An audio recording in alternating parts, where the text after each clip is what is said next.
A lonely widow helped a lost child find home on a night when the rain seemed determined to wash away what little remained of Eleanor Simmons' will to go on.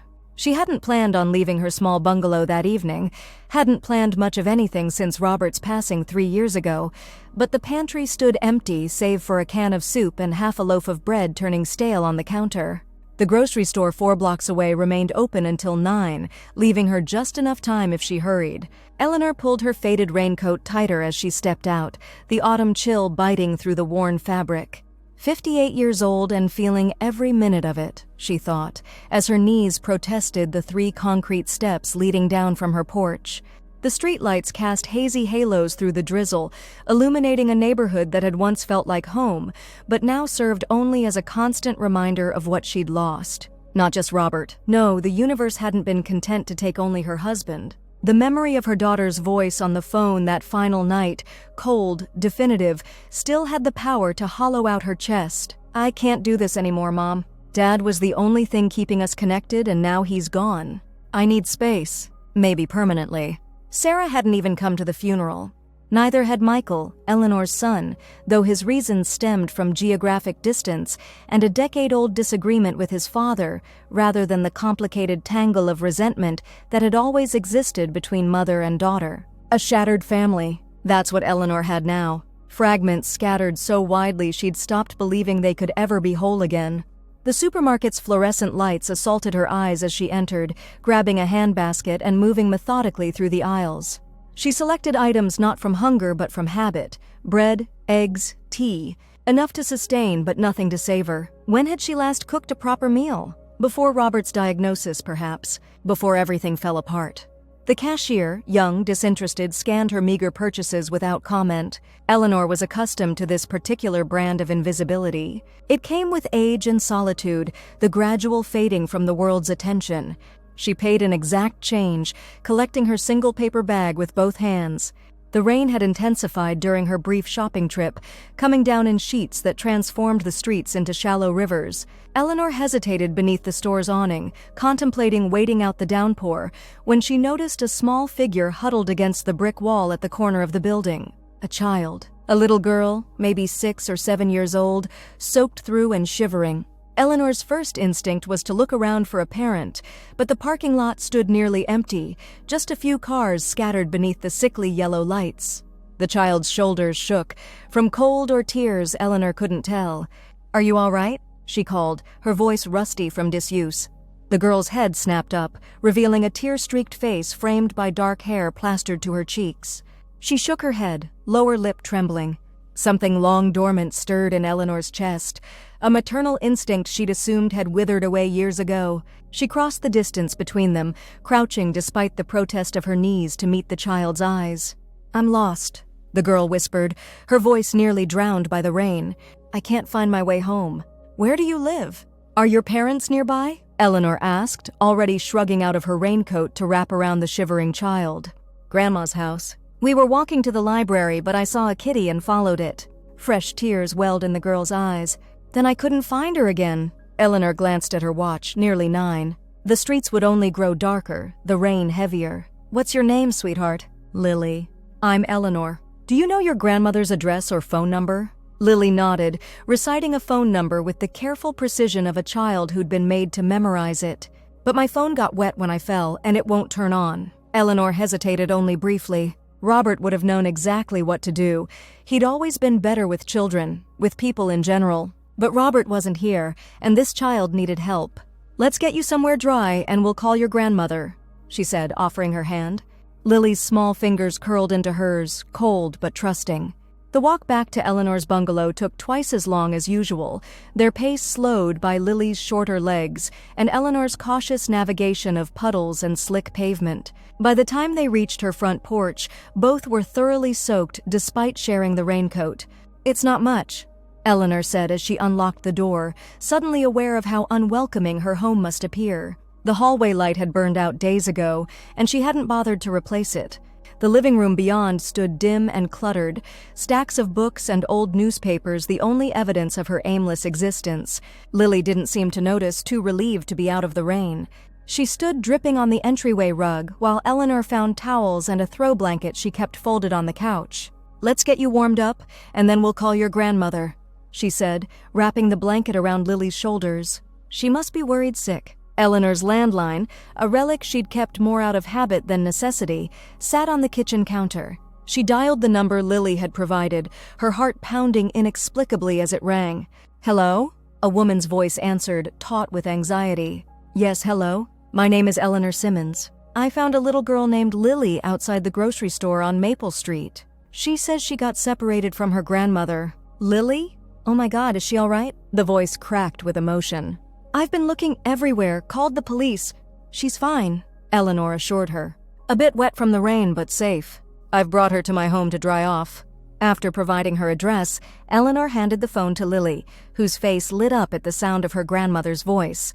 The transformation was immediate, from fearful to relieved in the space of a heartbeat. Eleanor turned away, busying herself with making hot chocolate, giving the child privacy while allowing herself a moment to compose her features. It had been so long since she'd witnessed that kind of love, the kind that reaches across distance with desperate arms. 20 minutes later, a car pulled up outside.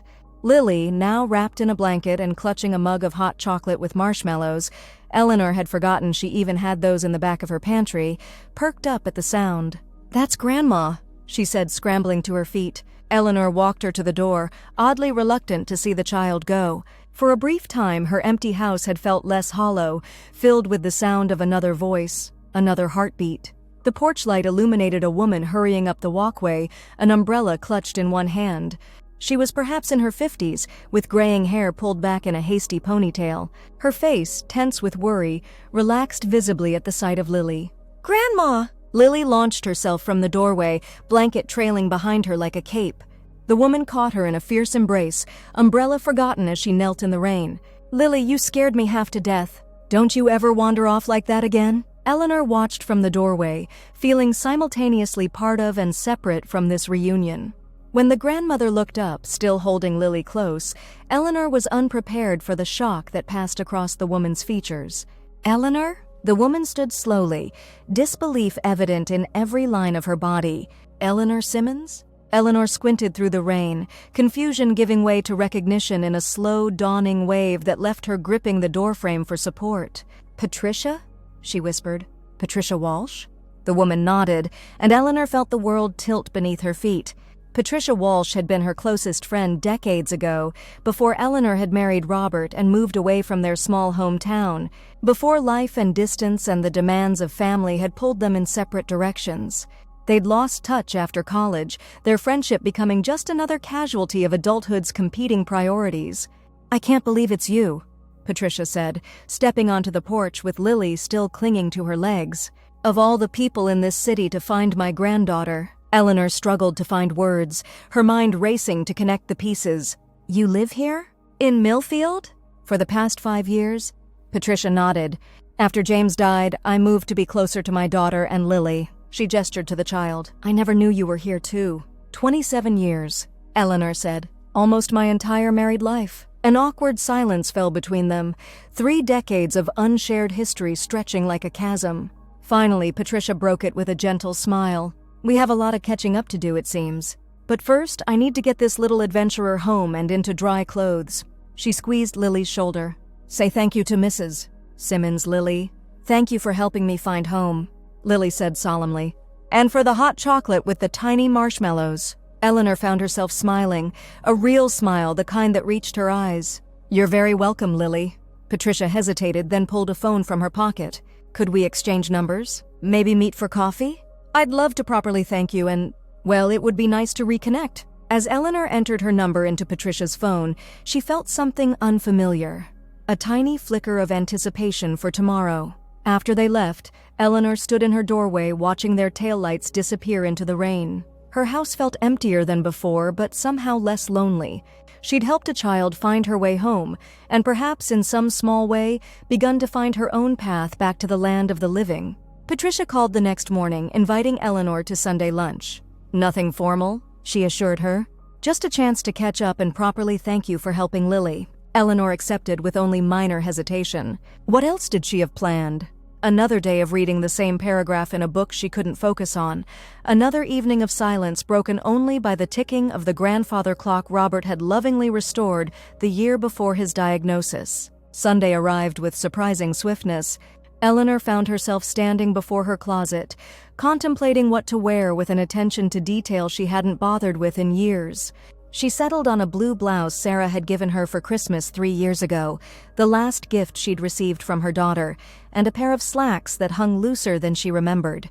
Patricia lived in a modest townhouse on the east side of Millfield, in a newer development Eleanor had driven past but never visited. Colorful autumn flowers lined the walkway, and a small ceramic frog sat grinning by the doorstep, the kind of whimsical touch that immediately reminded Eleanor of the Patricia she'd known in her youth. Before she could ring the bell, the door swung open to reveal Lily, beaming. "You came," she exclaimed, as though Eleanor's arrival was the most exciting event imaginable. "I did," Eleanor replied, finding herself smiling in response to the child's enthusiasm. "And I brought cookies." She held up the small tin of store-bought shortbread, a last-minute purchase she now wished had been homemade. "Grandma's making spaghetti," Lily announced, taking Eleanor's hand and pulling her inside. "It's my favorite. Do you like spaghetti?" "I do," Eleanor said, allowing herself to be led through a sunny living room filled with photographs, books, and the comfortable clutter of a well-lived-in home. Patricia appeared from the kitchen, wiping her hands on a dish towel. "Eleanor!" Right on time. The two old friends regarded each other in the clear light of day, without the shock and rain of their first encounter.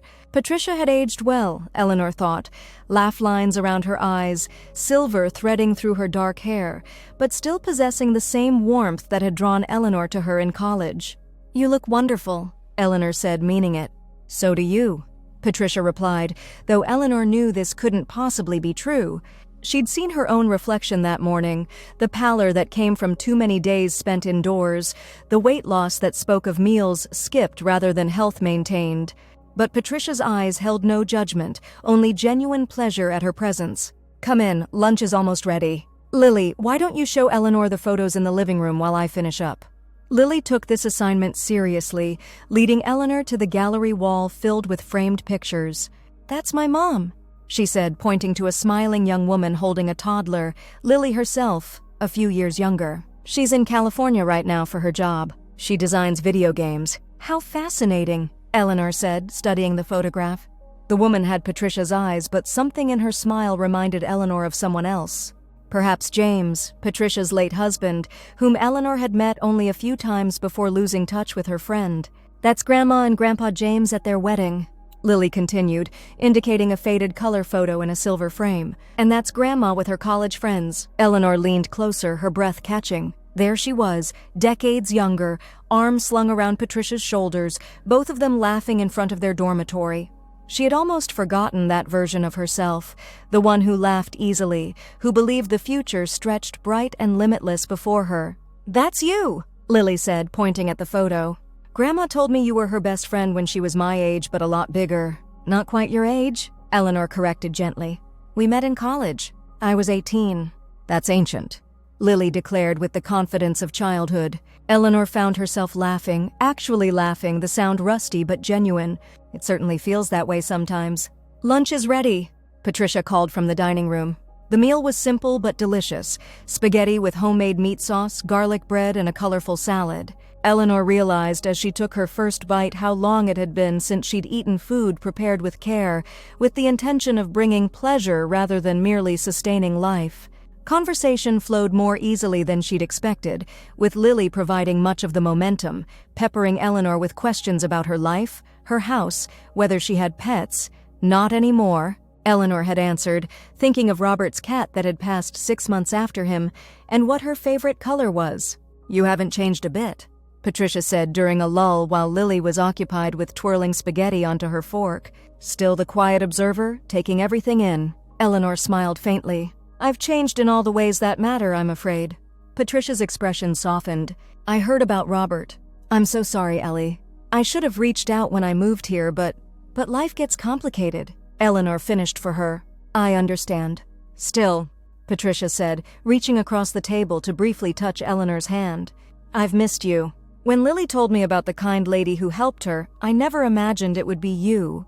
It feels like the universe giving us a nudge. Later, as they sat in Patricia's small backyard watching Lily chase butterflies among the late-blooming flowers, Patricia asked the question Eleanor had been dreading. How are Sarah and Michael? They must be all grown up now. Eleanor's hands tightened around her teacup. They are. Michael's in Seattle working for a tech company. He's married with twin boys. I haven't seen them in 4 years, I think. We talk on Christmas and birthdays. Patricia waited, sensing there was more. Sarah's in Chicago. Or was, the last I heard. We don't speak anymore. The admission felt like pulling a splinter, a sharp, necessary pain. Oh, Eleanor, Patricia said softly. What happened? The whole story spilled out then, how Sarah had always been closer to her father, how Eleanor's attempts to connect had often been misinterpreted as criticism, how the tensions had mounted after Robert's diagnosis. The final argument 2 days before he died, when Sarah had accused Eleanor of making his illness about herself. The phone call after the funeral, and the silence since. 3 years. Eleanor finished, her voice hollow. 3 years without my daughter. Michael sends photos of the boys occasionally, but he's busy with his own life. I don't blame him. Patricia was quiet for a long moment. Family is complicated, she finally said. Believe me, I know. After James died, Caroline, my daughter, and I went through a rough patch. She blamed me for not noticing his symptoms sooner, for not forcing him to see a doctor. How did you reconcile? Eleanor asked, unable to keep the desperation from her voice. Time. Patience. And Lily? Patricia smiled at her granddaughter. Caroline's job requires a lot of travel, so I help with Lily. Being needed? It heals things. Eleanor nodded, watching Lily crouch to examine something in the grass. She's a special little girl. She is. Patricia hesitated, then added, Would you like to see her again? I host a small art class for Lily and a few of her friends every Wednesday afternoon. I could use an extra pair of hands. The invitation hung in the air between them, offering far more than just an afternoon of children's art. It offered connection, purpose, things Eleanor had convinced herself she no longer needed or deserved. I'd like that, she said, surprising herself with how much she meant it. The Wednesday art class became a fixture in Eleanor's calendar, a bright spot around which the rest of her week revolved. Patricia taught basic techniques to 6 children ranging from 5 to 8 years old, while Eleanor assisted, helping with supplies, offering encouragement, and cleaning up inevitable messes. Lily had immediately appointed herself Eleanor's special helper, proudly introducing her to the other children as my grandma's best friend who found me when I was lost. After the 3rd week, Patricia suggested Eleanor stay for dinner. Nothing fancy, just leftovers. But Caroline's calling tonight to talk to Lily, and I know she'd like to thank you herself for helping that night. Eleanor agreed, though anxiety fluttered in her stomach at the thought of speaking to Patricia's daughter. What if Caroline asked about her own children? Would she have to explain her fractured family to a stranger? The call came during dinner, Patricia's phone lighting up with a video chat request. Lily answered excitedly, and the screen filled with the face of the young woman Eleanor had seen in photographs. Hey, Pumpkin! Caroline's voice came through the speaker. How was art class today? While Lily launched into a detailed description of her watercolor butterfly, Eleanor studied Caroline's features. There was something oddly familiar about her beyond her resemblance to Patricia, something in the shape of her eyes, the curve of her smile. After chatting with her daughter, Caroline asked to speak with Patricia, who took the phone to the living room. Eleanor helped Lily clear the table, trying not to eavesdrop on the muffled conversation from the next room. When Patricia returned, her expression was thoughtful. Caroline wants to talk to you, she said, holding out the phone. Just to say thank you. Eleanor wiped her hands nervously before accepting the device. Caroline's face appeared on screen, smiling warmly. Ms. Simmons, I can't thank you enough for helping Lily that night. Mom told me how she got separated during the storm. I was across the country having a panic attack when they called to tell me she was safe. Anyone would have done the same, Eleanor said, uncomfortable with gratitude she didn't feel she deserved. No, they wouldn't, Caroline said firmly. Mom's told me what a good friend you've been, coming to help with the art classes. It means a lot to Lily, and to me knowing they have someone else looking out for them while I'm traveling. It's been my pleasure, truly. Lily is a wonderful child. Caroline's expression softened. Mom says you have children too? The question Eleanor had been dreading. Yes, she said carefully. A son and a daughter, both grown. Are they nearby? Eleanor shook her head. No, we're not as close as we should be. Something flickered across Caroline's face, recognition of pain, perhaps. "I'm sorry to hear that. Family can be complicated." "Yes," Eleanor agreed, relieved by the understanding. "It certainly can." After the call ended, Eleanor helped finish the dishes, a comfortable silence falling between her and Patricia. As she prepared to leave, Patricia hesitated at the door. "I've been meaning to ask you something," she said. "Caroline has to attend a conference in New York next month, which means Lily will be staying with me for a full week. I'd planned to take some time off work, but a big project just came up that I can't postpone." Eleanor waited, sensing what was coming. "Would you consider watching Lily after school on the days I can't? It would just be a few hours in the afternoon, from when the bus drops her off until I can get home." The request should have terrified her. Responsibility for someone else's child, a disruption to the solitary routine she'd established. Instead, Eleanor felt a quiet certainty. "I'd be happy to," she said. Patricia's relief was palpable. "You're a lifesaver, Ellie. Truly." As Eleanor drove home, she realized she was smiling. Her house, when she entered it, seemed to welcome her differently. No longer a mausoleum of memories, but simply a space waiting to be filled with new life. That night, she did something she hadn't done in 3 years. She opened her laptop and composed an email to her son, Michael. Nothing dramatic or accusatory, just a simple update about reconnecting with an old friend, about helping with a children's art class. A small bridge extended across a vast distance. She hesitated before pressing send, doubt creeping in. Would he even care? Would he respond? But then she thought of Lily's face lighting up when she discovered a new color by mixing paints, of Patricia's quiet strength in rebuilding her life after loss. Eleanor sent the email, then closed the laptop before she could second-guess herself. It was a small step, but it was something. A pebble tossed into still water, creating ripples that might eventually reach distant shores. Caroline's business trip arrived with the first real cold snap of autumn.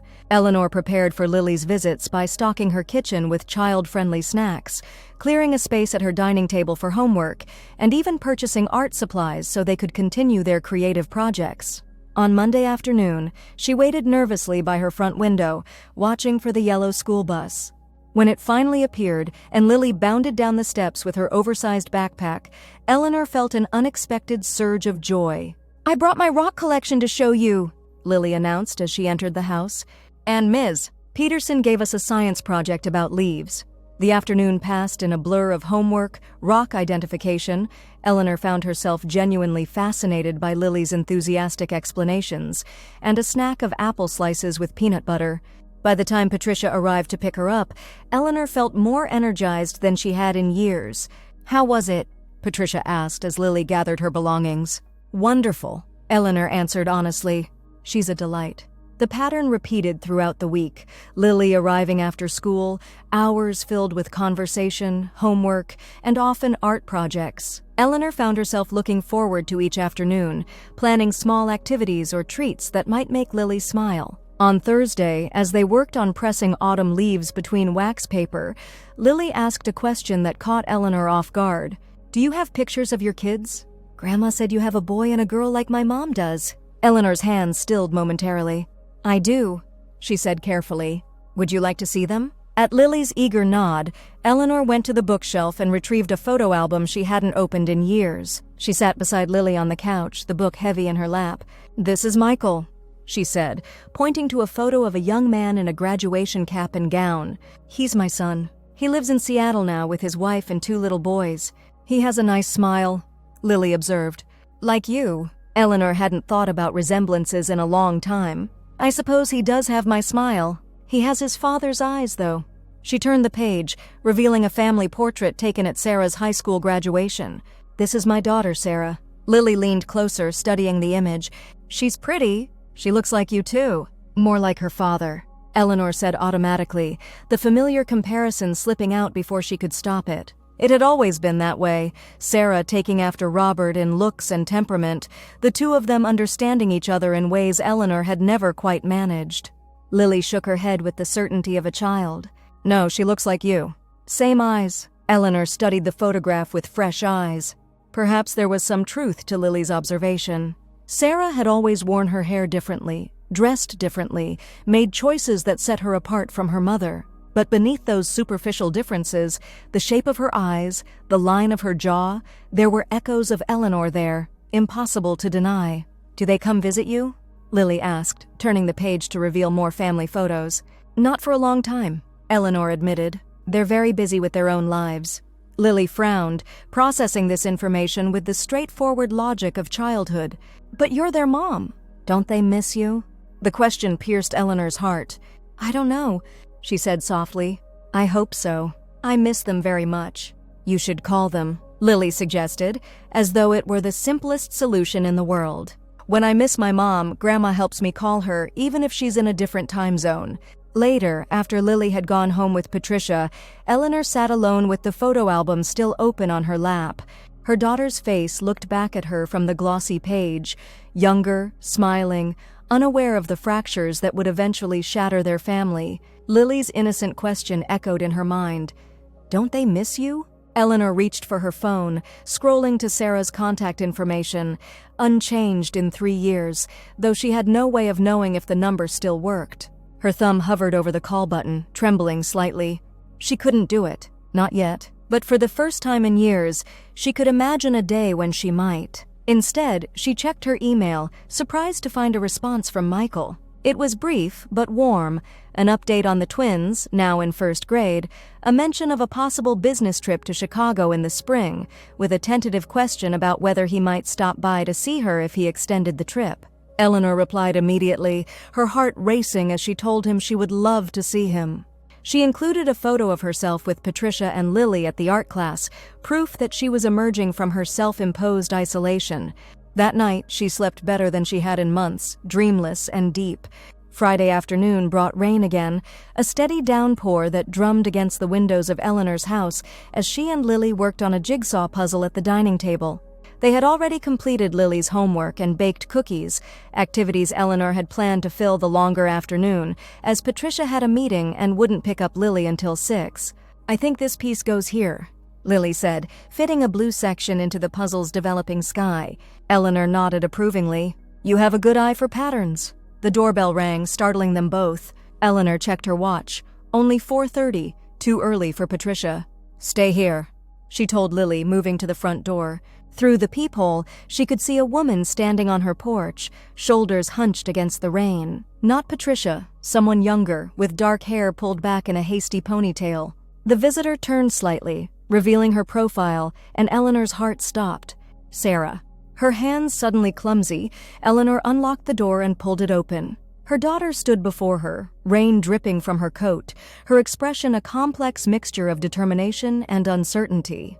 "Mom?" she said, her voice barely audible above the rainfall. Eleanor couldn't speak, couldn't move. 3 years of silence stretched between them like an unbridgeable chasm. "Michael forwarded me your email," Sarah continued, words coming faster now. "With the picture of you and the little girl, he thought I should know you were doing better." Still, Eleanor couldn't find her voice. This moment had played out in her imagination 100 different ways, but now that it was happening, she felt paralyzed. "I was in Dayton for a conference," Sarah went on, filling the silence. "It's only a 2-hour drive. I don't know what I thought." "Who's that?" Lily's voice came from behind Eleanor, curious and bright. Eleanor turned to find Lily standing in the hallway, head tilted as she studied the visitor. "This is," Eleanor began, her voice finally working. "You're in the pictures," Lily interrupted, moving closer. "You're Eleanor's daughter." "Sarah." Sarah's eyes widened, darting from Lily to Eleanor. "Yes, I am." "And you are?" "I'm Lily. Eleanor helps take care of me when Grandma's working. We're doing a puzzle. Do you want to see?" The simple invitation, offered without knowledge of its significance, seemed to break something open in the moment. Sarah stepped across the threshold, removing her wet coat. "I'd like that," she said softly. Eleanor led them both to the dining room, her body moving on autopilot while her mind raced to process what was happening. Sarah was here, in her house, speaking to her civilly for the first time in 3 years. "We're building a picture of the ocean," Lily explained, pulling Sarah toward the half-completed puzzle. "Eleanor says she went to the real ocean once with you when you were little. Did you see dolphins?" Sarah glanced at Eleanor, surprise evident in her expression. "Yes, we did. I was about your age. My dad rented a boat and we went out early in the morning. That was one of the happiest days," Eleanor said quietly. You were so excited you could barely sleep the night before. A flicker of something, recognition, remembrance, crossed Sarah's face. I had forgotten that trip, she admitted. Or not forgotten, but buried it, Eleanor supplied. We both buried a lot of good memories. Lily, sensing the undercurrents between them, returned her attention to the puzzle, allowing the mother and daughter a moment of relative privacy. Why is she here? Sarah asked in a low voice, nodding toward Lily. It's a long story, Eleanor replied. I'm helping a friend, an old college friend I reconnected with recently. Patricia Walsh. Do you remember me mentioning her? Sarah shook her head. Lily is her granddaughter. I found her lost in the rain a few weeks ago, and it led to reconnecting with Patricia. One thing led to another, and now I help with Lily sometimes. Sarah studied her mother's face. You look different. Older, you mean? Eleanor said with a faint smile. No, less sad. Sarah looked away, focusing on Lily as the child triumphantly placed another puzzle piece. Michael said you've been volunteering at an art class? Yes, with Patricia. For Lily and some other children from her school? Eleanor hesitated, then added, It's been good for me. Having somewhere to be, something to offer. Sarah nodded, still not meeting her eyes. That's good. I'm glad. They fell into an awkward silence, 3 years of unspoken hurt and anger hovering between them. Eleanor wanted desperately to bridge the gap, but didn't know how to begin. I found it. Lily's excited voice broke the tension as she held up a puzzle piece. The missing dolphin. She looked up at Sarah. Did you know dolphins are very smart? Eleanor has a book about them. She showed me yesterday. Sarah smiled at the child, genuine warmth breaking through her reserve. They are incredibly intelligent. I saw a documentary once where they could recognize themselves in mirrors. The conversation shifted to dolphins, then to other sea creatures, Lily serving as an unwitting buffer between mother and daughter. As they talked, something gradually eased in Sarah's posture, in the set of her shoulders. The doorbell rang again, and Eleanor excused herself to answer it. Patricia stood on the porch looking harried. I'm so sorry I'm late, she began. The meeting ran over, and then traffic was a nightmare with the rain. It's fine, Eleanor assured her. We've been having a lovely time. Actually, my daughter dropped by unexpectedly. Would you like to come in and meet her? Patricia's eyebrows rose. Your daughter? Of course I'd love to. Eleanor led her to the dining room, where Lily immediately ran to hug her grandmother. Grandma! We're doing the ocean puzzle, and Sarah knows all about dolphins, too. Patricia's gaze moved from Lily to the young woman standing awkwardly by the table. Sarah? Eleanor's Sarah? Sarah nodded, extending her hand. Nice to meet you. Mom was just telling me how you two reconnected. Through Lily's adventure. Patricia smiled, clasping Sarah's hand warmly. Sometimes getting lost leads us exactly where we need to be. There was something in the way Patricia looked at Sarah, an intensity that seemed out of proportion to a first meeting. Eleanor watched, puzzled, as Patricia's expression shifted from polite welcome to something more complex. Have we met before? Patricia asked, still holding Sarah's hand. You seem so familiar. Sarah shook her head. I don't think so. I haven't been back to Millfield much since college. Millfield College? Patricia's voice sharpened. You attended there? For 2 years before transferring to Northwestern, Sarah confirmed, looking confused by the interrogation. Why? Patricia turned to Eleanor, her face pale. What's Sarah's birthday? April 17th, Eleanor answered automatically. But why? And she would have been at Millfield. When? 17 years ago? 18? Eleanor calculated quickly. Yes, about 18 years ago. Patricia, what's this about? Patricia sank into a chair, her eyes never leaving Sarah's face. April 17th, she repeated. The year, Eleanor provided it, growing increasingly concerned by her friend's strange behavior. My God, Patricia whispered. It can't be a coincidence. What can't? Sarah asked, glancing between Patricia and Eleanor. My daughter, Caroline, Patricia said slowly. She went to Millfield, too. Same years as you. And she was born on April 17th, the exact same year. The room fell silent as the implications settled over them. Lily, sensing the adult's sudden tension, moved closer to her grandmother. So we have the same birthday, Sarah said, not understanding. That's unusual, but not just the birthday, Patricia interrupted. Caroline was adopted. As an infant. Eleanor felt her knees weaken. Patricia, what are you saying? I think... Patricia took a deep breath, steadying herself. I think Sarah and Caroline might be twins. The words hung in the air, impossible yet compelling. Eleanor stared at her friend, memories suddenly shifting and realigning in her mind. "But that's not possible," she said. "I only had one daughter." "Are you certain?" Patricia asked gently. "You had complications, didn't you? An emergency C-section?" Eleanor nodded slowly, remembering the trauma of Sarah's birth, the hemorrhaging, the brief period of unconsciousness, waking to Robert's worried face, and the news that they had a healthy baby girl. "They took her away immediately," Eleanor recalled, her voice distant. "I didn't see her until hours later. Robert was the one who told me we had a daughter. Just one." Sarah had gone very still, her face drained of color. "What are you saying? That I have a twin sister I never knew about?" "I don't know," Patricia admitted, "but the coincidences are too significant to ignore. Same birthday, same college, even similar appearances. And the feeling I had when I saw you just now, it was like looking at Caroline. This is crazy," Sarah said, but her voice lacked conviction. "There must be some way to know for sure." "There is," Patricia said. "DNA testing. Caroline has done one of those ancestry tests. If you were to do the same—" "I need to sit down," Eleanor murmured, feeling lightheaded. Lily, who had been listening with growing confusion, tugged at Patricia's sleeve. "Grandma, does this mean Sarah is Caroline's sister? Like in the movie with the twins who got separated?" "We don't know yet, sweetie," Patricia answered, smoothing Lily's hair. "But it's possible. That would make you related to us," Lily told Sarah with innocent excitement.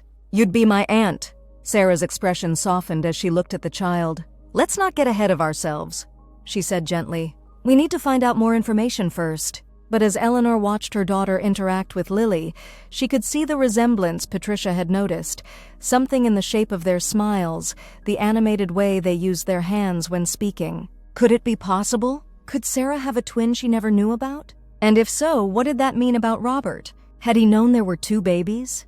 Had decisions been made while Eleanor was unconscious, decisions that had shaped all their lives in ways they were only now discovering? "I need to call Caroline," Patricia said, reaching for her phone. "Wait." Eleanor stopped her. "This is overwhelming. For all of us. Maybe we should take some time to process before making that call." Sarah nodded agreement. "I don't even know if I believe this is possible. I need to think." Patricia looked between them, understanding dawning in her eyes. "Of course. I'm sorry. This is a shock. But Eleanor..." She paused, choosing her words carefully.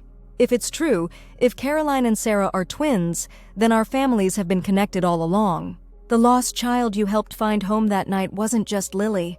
It was all of us finding our way back to each other." The words resonated with an undeniable truth. Eleanor reached for Sarah's hand, half expecting her to pull away. Instead, her daughter's fingers curled around hers, holding on. "Stay for dinner," Eleanor said softly. "Please. We have so much to talk about." Sarah hesitated, then nodded. "I'd like that." Patricia gathered her things, Lily's backpack in one hand. "We should give you two some privacy. But Eleanor, Sarah, whatever happens next, whatever we discover, you're not alone in this. We'll figure it out together." As they left, Lily turned back to wave goodbye. "See you at art class, Eleanor." "Bye, Sarah." "I hope you're my aunt." The door closed behind them, leaving mother and daughter alone in a house that had held too much silence for too many years. "I don't know where to begin," Eleanor admitted. Sarah took a deep breath. "Maybe with the truth. All of it. What you remember about the day I was born." Eleanor nodded, gathering her courage. "This conversation was long overdue, twins or no twins. Let's start there," she agreed. "And then, if you're willing, I'd like to hear about your life. These past 3 years and all the ones before that, too. I've missed so much. I've missed you, too," Sarah whispered, the words breaking open something that had been sealed tight within Eleanor's chest. Outside, the rain continued to fall, but inside the little bungalow, warmth was spreading, tentative and fragile, but undeniably real. A family, once shattered, taking its first steps toward becoming whole again. 6 months later, the spring sunshine streamed through the windows of Eleanor's backyard, transformed now with flower beds and a small vegetable garden.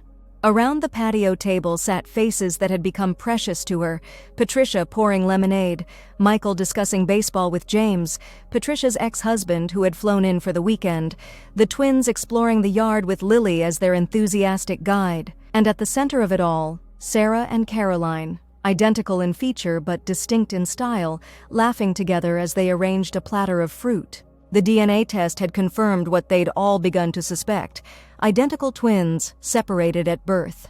The full story had emerged slowly, painfully. Robert, faced with his wife hemorrhaging and doctors fighting to save her life, had made a desperate decision when told they couldn't save both babies. One of the twins had been struggling to breathe, her chances uncertain. Without consulting Eleanor, lost in unconsciousness, he had allowed the struggling twin to be listed as stillborn and quietly adopted by a childless couple he knew through work, James and Patricia Walsh. He had carried the secret to his grave, believing he had made the best choice in an impossible situation, saving Eleanor from the grief of losing a child while ensuring both babies would live and be loved. "Mom, we're ready," Sarah called, breaking Eleanor from her reverie. Eleanor joined them at the table, taking her place between her daughters. The past months had been filled with tears, revelations, and the slow, painstaking work of building relationships. Sarah had moved back to Millfield, taking a position at the local community college. Caroline visited regularly, bringing Lily, who delighted in her expanded family.